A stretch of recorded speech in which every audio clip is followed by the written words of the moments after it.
पता चला कि एक्टिंग शायद मैं कर सकता हूँ। वेडिंग नाम की एक फ़िल्म थी जो मेरी पहली फ़िल्म थी।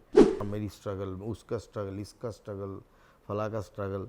तो स्ट्रगल बोलते ही अब ऐसा लगता है कि यार देखो, मतलब आने वाली पीढ़ी के लिए अब स्ट्रगल बोलते हो कि देखो मैंने इतनी स्ट्रगल किया, तुमने क्या किया। नहीं, मैं अपने आप को इतना सीरियसली लेता ही नहीं। एक्टिंग नहीं होगी तो मतलब काम नहीं होगा तो क्या है, बहुत सारी चीज़ें हैं ज़िंदगी में। फैमिली है, उसके साथ टाइम स्पेंड करना है, खाना बनाना है, गाना गाना है, म्यूज़िक सुनना है, पढ़ाई करनी है, बहुत सारी चीज़ें हैं। Hi, this is Divyendu Bhattacharya and you are watching me on Bollywood helpline. Hello and hi, you are watching Bollywood helpline and this is Ayush Tiwari. तो मेरे प्यारे भाइयों और बंधु, we have Divyendu. Welcome to Bollywood helpline sir. कैसी रही जर्नी, कितना कुछ अभी आपके लाइफ में कैरेक्टर्स के बारे में पढ़ा, मैंने आपकी विकीपीडिया पे जाकर सर्च किया, फोटोज देखा आपके character, I was like wow कि इतने अलग अलग कैरेक्टर्स आपने परफॉर्म किए हैं, इतना कुछ आपके बारे में मैंने पढ़ा। तो मैं एक बार पर्सनली आपसे जानना चाहूँ कैसी रही जर्नी, कहाँ से यहाँ तक आए आप, कहीं आपके कुछ ऐसे कैरेक्टर जो लोगों को बहुत ज़्यादा पसंद आए। तो हम शुरुआत करते हैं जर्नी की, किस तरीके की जर्नी रही आपकी स्टार्टिंग से और आज आप यहाँ तक पहुँच गए। जर्नी तो मतलब हर एक इंसान की ज़िंदगी की अलग अलग जर्नी होती है। तो एक एक्टर की भी एक जर्नी होती है, हर एक प्रोफेशन में एक अलग जर्नी होती है। सो ज़िंदगी में एक्चुअली शुरू में आपको तो पता होता नहीं है कि आपको ज़िंदगी में करना क्या है, तो बाकी सारी चीज़ें होती रहती है ज़िंदगी में, साथ साथ चलता रहता है। लेकिन सडनली एक दिन आप रियलाइज़ करते हैं कि कि आप किस चीज़ में अच्छा हो और क्या आप कर सकते हो। तो फिर धीरे धीरे उस चीज़ के प्रति आपका एक इंटरेस्ट ग्रो करता है, फिर और उस एक रुझान होता है, फिर आप उस पे काम करते हैं। सो इस तरीके से मैं बचपन से ही अभिनय करता था, तब बहुत सारी चीज़ें करता था, like cricket wicket, football, painting, सारी चीज़ों में था। लेकिन एक दिन पता चला कि एक्टिंग शायद मैं कर सकता हूँ, क्योंकि 1988 से जब मैं ग्रुप थिएटर ज्वाइन किया कलकत्ता में, उसके बाद 1993 में I was awarded best actor by IPTA IPTA। फिर देन उसके बाद मुझे लगा कि यार शायद ये मैं कर सकता हूँ, तो इसमें थोड़ी सी पढ़ाई की ज़रूरत है, गुंजाइश है। तो पढ़ाई करने के लिए फिर राष्ट्रीय नाट्य विद्यालय गया था, नेशनल स्कूल ऑफ ड्रामा। फिर वहाँ पढ़ाई की, फिर उसके बाद 3 साल वहाँ के रंगमंडल रेपट्री कंपनी के साथ जुड़ा रहा, हिंदी रंगमंच के साथ जुड़ा रहा।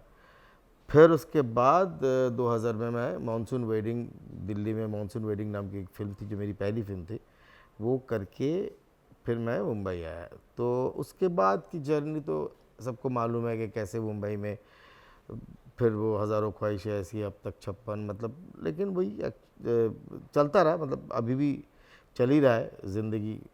तो बिल्कुल सही कहा। लेकिन जैसे सर, अगर जब हम जर्नी की बात करो तो ये 1-1.5 मिनट में जर्नी खत्म हो जाती है अगर बताने जाए तो। लेकिन अगर वापस इतिहास के पन्नों में जाए और वापस फ्लैशबैक में थोड़ा जाकर देखे, समझ में आता है कि इतना ज़्यादा है कि बताने को समय कम है और हमारे पास मतलब वक्त नहीं उतना बताने को। लेकिन जैसे आपने कहा कि दिल्ली से आप मुंबई आ गए, फिर मुंबई में आके एक अलग स्ट्रगल आपने फेस किया होगा। हाँ, मैं स्ट्रगल बोलता नहीं हूँ, हमेशा ही लोगों को ये कहता हूँ कि स्ट्रगल है नहीं, ये जर्नी है। ओके। क्योंकि स्ट्रगल करने से अब चीज़ों को एक्चुअली ग्लोरीफाई करते हैं बहुत ज़्यादा, कि हाँ मेरी स्ट्रगल, उसका स्ट्रगल, इसका स्ट्रगल, फला का स्ट्रगल। तो स्ट्रगल बोलते ही अब ऐसा लगता है कि यार देखो, मतलब आने वाली पीढ़ी के लिए अब स्ट्रगल बोलते हो कि देखो मैंने इतनी स्ट्रगल किया, तुमने क्या किया। ऐसा होता नहीं है, सबके लाइफ में स्ट्रगल होता है।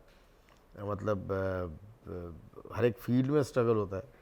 एक कॉरपोरेट फील्ड में भी स्ट्रगल होता है, डॉक्टर बनने के लिए भी, अच्छा डॉक्टर बनने के लिए भी स्ट्रगल करना पड़ता है। तो मैं इसको जर्नी कहता हूँ, एक इंडिविजुअल की जर्नी होती है। सो अलग ऑफ कोर्स कहने को तो मतलब 2 सेकंड में आप अपनी जर्नी कह सकते हैं, लेकिन जब उसको जीते हैं तो आपको पता चलता है कि कितना उतार चढ़ाव है, कितना मतलब क्या क्या चीज़ों से आप जूझते हैं।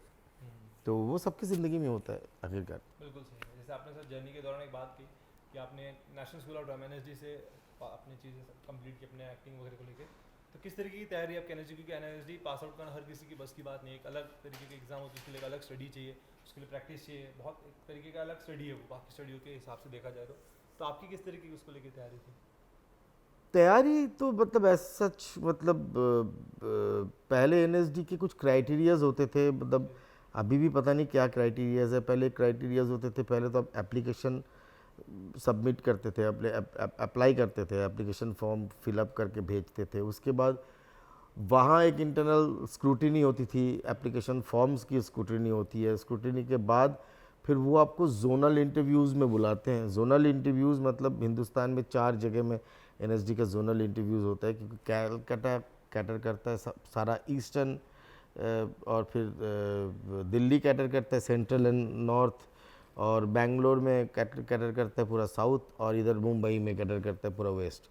तो इस तरीके से कैलकाटा चारों सेंटर में एनएसडी का उस टाइम इंटरव्यूज़ होते थे। उस इंटरव्यूज़ में जो जोनल से सिलेक्ट होते थे उनको बुलाया जाता था national school of drama campus में न्यू दिल्ली में फॉर 4 डेज़ वर्कशॉप। सो उन 4 डेज़ वर्कशॉप में द टीचर, आप काम करते और टीचर्स आपको घूम घूम के देखते कि आपको पिक ऐसे हैंड पिक करते कि ये 20 स्टूडेंट, ये 20 स्टूडेंट तो नहीं है, फॉरेन स्कॉलर्स भी थे उस टाइम, और ऊपर से लड़कियां भी थी, मतलब नो कि फिर कुछ ड्रामेटिक्स कोटा भी होते कि जो मतलब जो उन उस फैमिली के बैकग्राउंड के लड़के होते कि जो जिनकी family already art and field के साथ जुड़े हुए हैं, मतलब सो वहाँ से भी कुछ सिलेक्शन होता है। तो हैंड पिक्ड आपके लिए 12, 13, 14 सीट ही रह जाता है, तो वहाँ वो हैंड पिक्ड होते हैं। फिर उसके बाद फिर आपका कोर्स चालू हो जाता है, but you need to be graduate because it's a post graduation diploma. बिल्कुल सही कहा आपने। लेकिन अगर बात करूँ सर मैं आपके कैरेक्टर्स की, तो आपका one of the favourite character कौन सा है जहाँ से एक अलग पहचान आपको मिली हो? मैं वैसा तो मतलब सारे कैरेक्टर्स दिल के बहुत करीब होते हैं, लेकिन वो कुछ जैसे कि मॉनसून वेडिंग का छोटा सा किरदार था, वो करने के बाद उस टाइम लोगों ने वो उसको गोल्डन ग्लोब का अवार्ड मिल गया था। तो जब मैं मुंबई आया था करके, तो अधिकांश जो नीश फिल्म मेकर्स होते जो थोड़ा सी हटके फिल्म बनाते थे, उन सबको पता था, उन सब ने देखी हुई थी, तो उन सबको पता था, मेरा फेस रिकॉग्नाइज किए थे। तो वो एक शुरुआत के रिकॉग्निशंस है। उसके बाद ऑफ कोर्स ब्लैक फ्राइडे एक रिकॉग्निशन है, देवडी का एक रिकॉग्निशन है, फिर सारे हैं, फिर बीए पास वगैरह सब में थोड़ा थोड़ा थोड़ा थोड़ा थोड़ा थोड़ा अब रिकॉग्नाइज होते रहे। सो बात मतलब actually was lucky enough to like deal with good films and good filmmakers. लेकिन सर इतने सारे फिल्म, अलग अलग कैरेक्टर, एनएसडी, और बचपन से था कि करना है कुछ एक्टिंग को लेकर करना है, फिर लाइफ में कभी ऐसा एक डिप्रेशन का फेस नहीं आता है कहीं आप अपने आप को अकेले महसूस करते हो कैसे होगा मतलब इंडस्ट्री में कैसे सर्वाइव करूँगा, कैसे आगे बढ़ूंगा, कभी ऐसा एक लाइफ में कोई पॉइंट नहीं आता? नहीं, मैं अपने आप को इतना सीरियसली लेता ही नहीं हूँ। Okay.